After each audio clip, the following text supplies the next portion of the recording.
मैं नवीन बाबू को एक सवाल करना चाहता हूँ।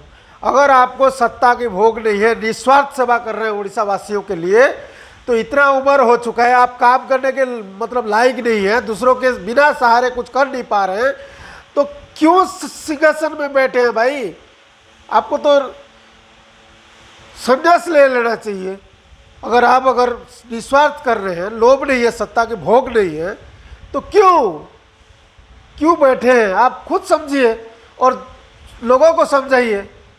ये कुछ नहीं है, आप सिर्फ लोभी हो, सत्ता की भूखे हो, आप भूख, अपना जो लोभ है ना उसी के चक्कर में आप पड़े हो। अब हम ठीक है 10 साल पहले आपने अच्छे काम किए थे, उसके लिए हम आपको प्यार करते थे, आपको वोट दिए थे, लेकिन आज के डेट में सिर्फ सबकी वोट खरीद के अपने सत्ता के लोभ के चक्कर में बैठे हो। ठीक है, ये आपको समझना चाहिए और उड़ीसा वासियों को भी।